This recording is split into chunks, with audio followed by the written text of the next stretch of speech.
This is CGTN, China Global Television Network.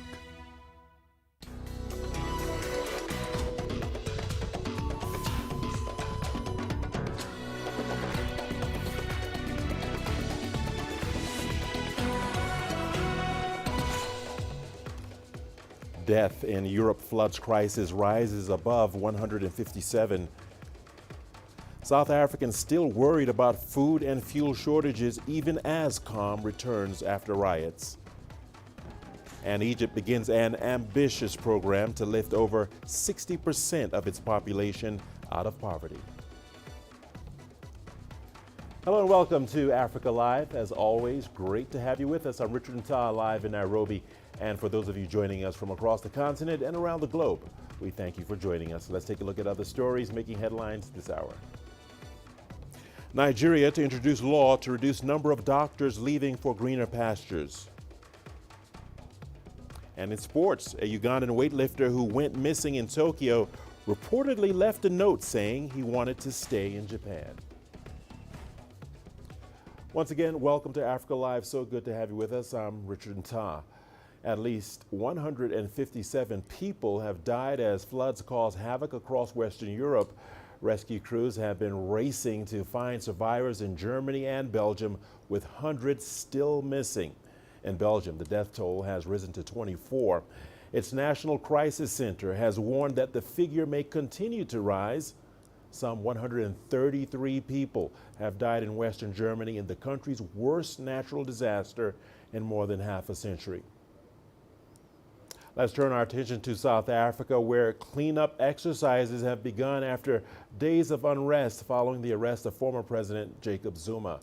President Cyril Ramaphosa on Friday conducted an oversight visit to the KwaZulu-Natal province, where Zuma is serving his sentence. Ramaphosa accused instigators of the unrest of trying to provoke a popular insurrection. A government official confirmed that 212 people have been killed in the violence, with 180 of them in KwaZulu-Natal.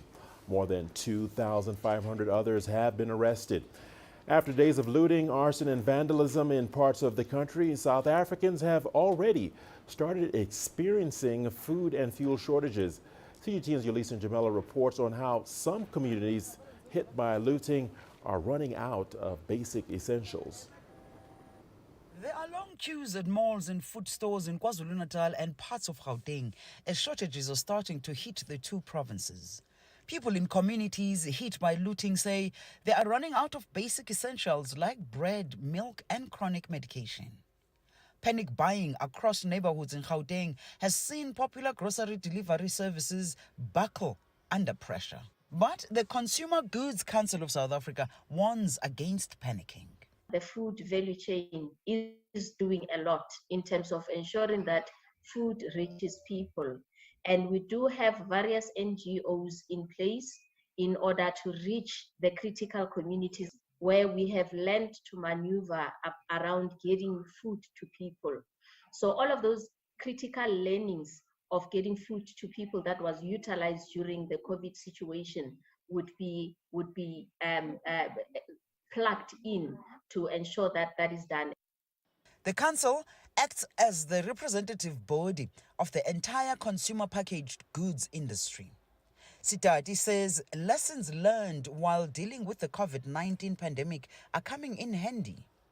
I think COVID has taught us a lot to have contingency measures in terms of our sourcing of raw material and also our processing to ensure that with whatever that can hit us, we are able to proceed and feed the nation.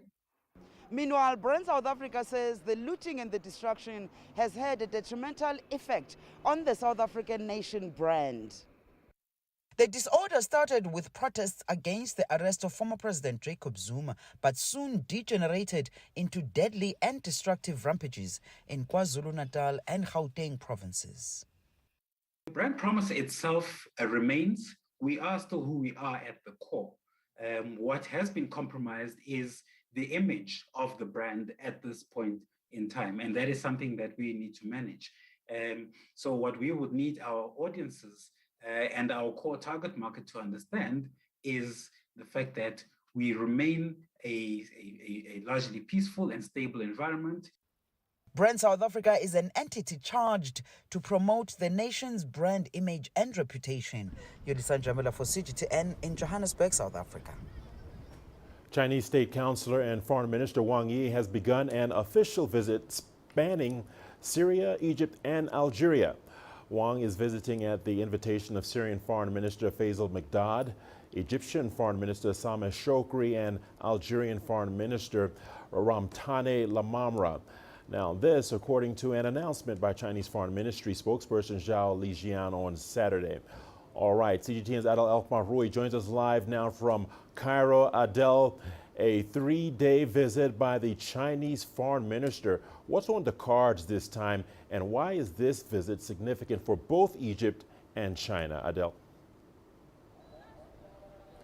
Well, for Egypt, this is a very significant visit because it comes at a time where Egypt is trying to get support and try to see what and who of its international friends can help with the ongoing crises in the region, in North Africa, and with the Nile talks, which are crucial files for the Egyptian government. The significance of this meeting also comes as the Chinese State Councilor and Foreign Minister Wang Yi will be the first foreign minister to visit the new Alamein city, a flagship national project city on the Mediterranean Sea that Egyptian President Abdel Fattah el-Sisi has been recently stationed in during the summer. He will be visiting the presidential palace there. He will be meeting all his stay actually will be not in the Egyptian capital Cairo but in New Alamein city. Wang Yi is planned to be meeting with the Egyptian president tomorrow morning, the Egyptian Foreign Minister Sameh Shoukry, and the Secretary General of the Arab League. New Alamein city is a massive construction project where China has been contributing in by building 5 high-rises building on the Mediterranean Sea. So there is a lot to talk about in terms of business, politics, and international relations and crises. So this is quite an important visit for Egypt, and it only deepens the strategic partnership, the comprehensive strategic partnership between Egypt and China. All right, Adel, thanks for keeping us up to date with the very latest. Many thanks. Egypt this week launched the second phase of the country's biggest national project to eliminate poverty. The initiative called Haya Karima, which is Arabic for decent life, will dedicate 700 billion Egyptian pounds or $45 billion to serve some 4,500 villages. Here's Adel El-Mahroui once again with more.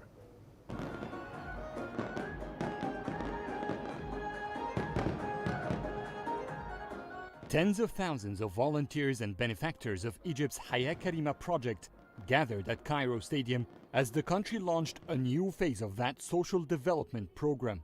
It is the biggest public service project Egypt has ever launched to fight poverty, aiming to improve the livelihood of some 60 million citizens, about 60% of the population. Egyptian President Abdel Fattah el-Sisi attended the inauguration to unveil the details. I consider this to be the launch of a new republic, an Egyptian republic that is well established with the concepts of modern democratic country that has comprehensive capabilities, militarily, economically, politically and socially, a country that seeks to achieve peace, stability and development, offering our youth all means to achieve a future that they deserve in their great nation. Haya Karima plans to introduce comprehensive restructuring to the poorest 4,500 Egyptian villages. The project aims to build infrastructure for sewer systems, freshwater pipes, and fiber optics data cables in the designated villages. It aims to connect natural gas supply to some 4 million households, construct 14,000 school classrooms, and refurbish 25% of Egypt's public schools. The purpose is to provide all necessities for a decent life to the most vulnerable segments of society. Haya Karima and developing Egypt's countryside is the biggest and the greatest project in Egypt's history. This is not just a project about constructing infrastructure, roads and buildings. This is a plan to redraw Egypt's map, to distribute its population all over the nation, to solve the problems we are facing presently and avoid future complications as we grow. The government announced dedicating more than $45 billion to the project. Prime Minister Mustafa Madbouli urged NGOs to join this national initiative and help out in completing it in time. Haya Karima was originally established in 2019. This new phase of the program is planned to be accomplished in 2023. This comprehensive development program aims to enhance all 17 aspects of life which the UN recommended for sustainable development. Haya Karima aims to bridge the economical developmental gap between Egypt's poorest villages and their adjacent fast-growing cities. Adel Mahroui, CGTN, Cairo. You're watching Africa Live. We'll see you on the other side of the break with more news stories. Here's what's ahead. Nigeria to introduce law to reduce number of doctors leaving for greener pastures.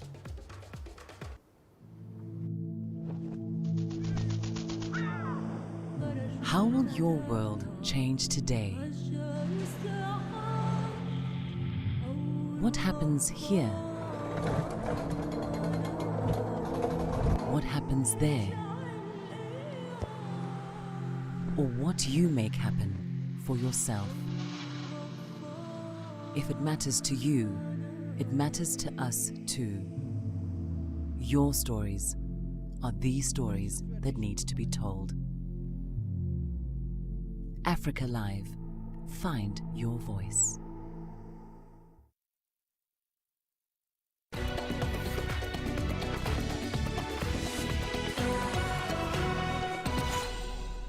Welcome back to Africa Live. Thanks for sticking with us. We appreciate your company. The number of migrants and refugees who died while attempting to reach Europe on dangerous sea crossings more than doubled so far this year compared to the first 6 months of 2020. Now, this was revealed in a new report by the United Nations Migration Agency, IOM. Now, despite the government's efforts, Tunisia remains one of the main departure points for migrants. Adnan Shawashi reports. The Tunisian Red Crescent has reported hundreds of search and rescue operations near the coasts of Mediterranean cities in Tunisia since June.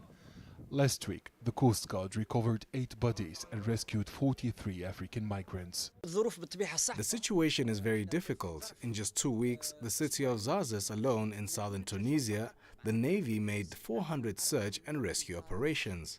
Hundreds of similar operations also took place in other cities on the Tunisian coast. The number of irregular migrants is on the rise and more people are reported dead or missing in the Mediterranean. Tunisia cannot control this wave of migration alone. The IOM regional office in Zarzis revealed that the number of women and children among the rescued migrants has risen since the outbreak of the COVID-19 pandemic. The IOM is hosting hundreds of irregular migrants from different nationalities and providing social and medical assistance. We have recorded a sudden increase in the number of women, pregnant women and children who need assistance after the rescue operations at sea. At least 1,146 people died between January and June on sea routes to Europe, according to the International Organization for Migration. It says the actual number of deaths may be much higher since many shipwrecks go unreported while others are hard to verify. I speak on behalf of over 1,000 mothers who lost their children in irregular migration attempts. We do not know anything about the fate of our children from 2008 until recently. More than 10 Tunisian governments have failed to provide an answer on whether our children are dead or alive. Did they drown or get rescued by the Tunisian or Italian Navy? IOM said the central Mediterranean route between Libya and Italy was the deadliest, followed by the stretch between West Africa and Spain's Canary Islands. During his last visit to Italy in June, Tunisian President Kais Saied discussed with his Italian counterpart the uptick in irregular migration and deaths in the Mediterranean basin. The Italian president expressed concern over the uncontrolled flow of irregular migrants. Adnan Shawishi, CGTN, Tunis. In other news coming out of Nigeria, the government wants to reduce the number of health workers leaving the country, especially doctors. It aims to do so with a bill in Parliament, which is expected to become law before the end of this year. The government says this has become necessary in its bid to combat the coronavirus pandemic. Correspondent Tessa McKenday reports. Mwasma Shaw is a medical doctor in Jos, north central Nigeria, who has been practicing medicine for 11 years. He says his stay in the country is tentative because he's hoping to earn better wages and work in a more advanced environment abroad. You go to where the pasture is greener. So as soon as I get the opportunity to, I would love to live as well. There are others that have stayed, and they have stayed in the service of the nation for a long time, to the point that they have become professors. But even as at that, they are living. The Nigerian Medical Association says at least 4 doctors leave the country every month, while 8 out of every 10 of them are contemplating leaving the country. Nigeria's health sector has a history of strike actions by health worker unions, calling for better welfare and working conditions. There needs to be good pay for the workers, good working environment, and good working environment, and the assurance that your safety is guaranteed. The payment of the doctors and other health professionals, medical laboratory scientists, the nurses. There are many of them complaining, but as if nothing is being done about it. So what we have in most cases are promises. Lawmakers of the National Assembly are now deliberating on a bill that limits the exodus of health workers and addresses their remuneration concerns. But some experts don't think the bill is necessary. What about those that are in charge of our finances, those that are in charge of our policies? What bill is there to stop them from taking their children out for schooling? What bill is there to stop them from going out to seek for help? That is what we should be concerned about. If a bill to stop the health professional from going out is to be instituted or be passed, then a bill should also be passed that will stop a politician, an average politician, from going out to go and seek for health care. The Nigerian government has repeatedly called for more patience and commitment from the doctors as the country battles the coronavirus. The government also says it is engaging unions in the health sector on how to do more in funding hospitals across the country and motivate health workers. It has made the medical residency program free for resident doctors and instituted an insurance scheme for health workers across the country. This, it hopes, to go a long way to discourage the exit of workers like Mwasma Shaw from the country and ultimately boost its medical sector. Tassim Akendi, CGTN Jos, Nigeria. China has launched its national carbon market in Shanghai with the first trading group covering over 2,000 power companies. The first trading day closed Friday with 4.1 million tons of carbon dioxide quotas worth over $32 million. China's carbon market comes as part of efforts to meet its goals of peaking carbon emissions by 2030 and achieving carbon neutrality by 2060. Don't go away. We've got your sports news coming your way after the break. Here's what's ahead. In sports, a Ugandan